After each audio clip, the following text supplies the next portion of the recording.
Hey guys, what's up? It's Baloo. This is vlog number 9, and we're going to be talking about learning theories, which I found particularly interesting in the readings this week, to explain the new developmental changes and strategies that have been introduced in the field of higher learning to help individuals and students expand their vast array of knowledge and experience in the field of education. So let's go ahead and get started. And I want to go ahead and address the responses that Megan listed in the primary vlog, which I thought were particularly interesting questions. First and foremost, her first question addressed the option or the undergrad experience or transformative experience that one of us that we might have had during our undergrad studies. And personally, I felt that my undergrad experience was enlightening because I came in very similar to what I would assume most undergraduate students came in into college, not really knowing what they wanted to do.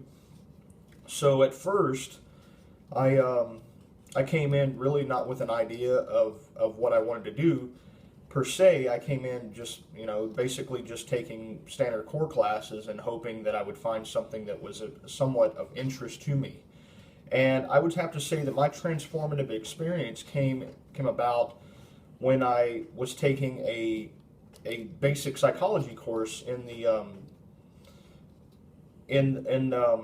university, and I met with one of my instructors, and she asked me particularly what do I see myself wanting to do essentially in the future as far as in life. And I said my ultimate goal is I want to be able to help people, and I said I want to be able to do that. And she says, well, okay, well, the good thing about it is that students are able to help other students and other individuals in and many ways. So she basically sat me down and said, well, what are some of the things that you like to do that you've noticed that that are of interest to you in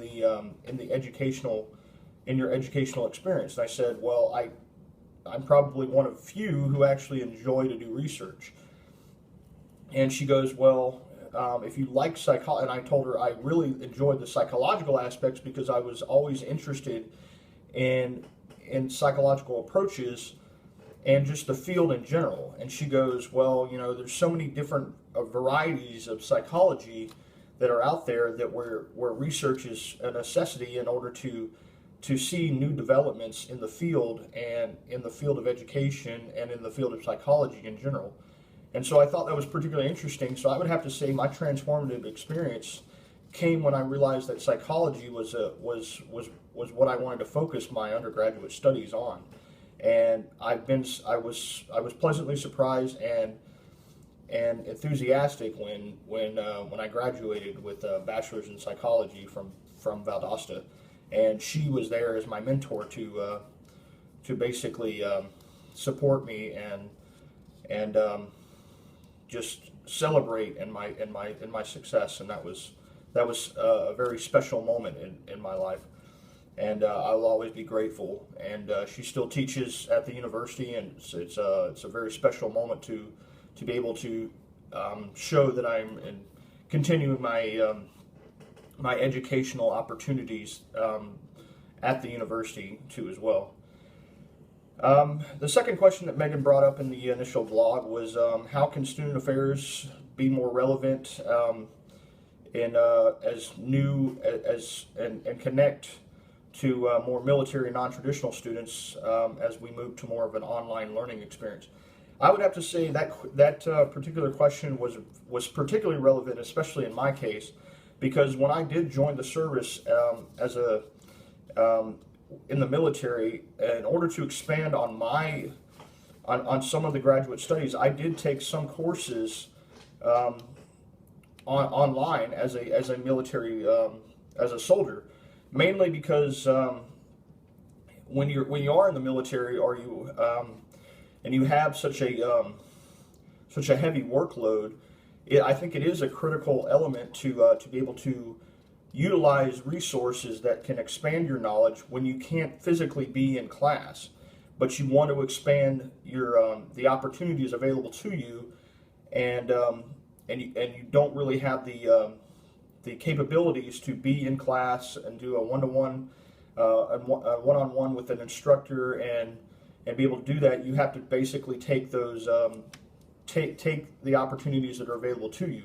And online learning was essential for me while in the service, because I still did regular assignments. I still had to participate in group activities. Whether the only difference was I didn't meet face to face with group members. I did a lot of that stuff online, but was still able to get assignments done, and still able to get constructive feedback on certain things that I was having trouble in. And I was also able to utilize some of the resources on posts, depending where I was stationed, because a lot of those resources were available to soldiers who wanted to expand on their knowledge, but couldn't do so in a more one-on-one environment with other students and the instructor.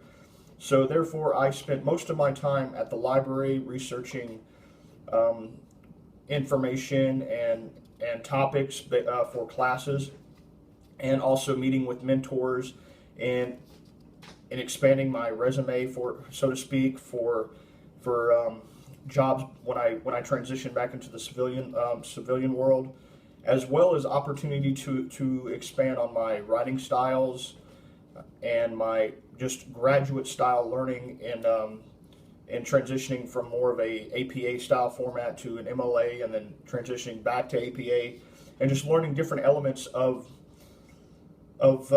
developmental techniques and strategies that could be utilized later when during my education in both online and in class. So it was very informative, and I think it's very relevant to utilize online learning, not just for the military side, but also for other students and other individuals who may have a heavy workload where online learning is essential to them, because they still want to expand on the knowledge but don't necessarily have the capability functions to basically be in class with other students, because other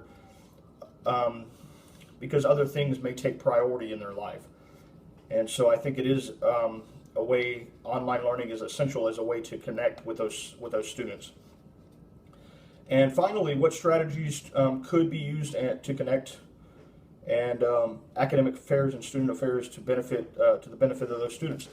I would have to say, in my personal opinion, orientation was essential, or I thought was beneficial in a way to allow students to become more involved with in the expectations of what they would want, and what was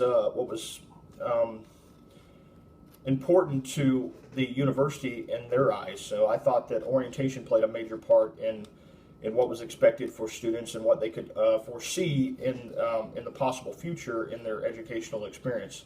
And I would have to say that just allowing for collaborative efforts to bring people together in different areas and within their major would also be a benefit for those students as well. Finding common ground and a common interest between students.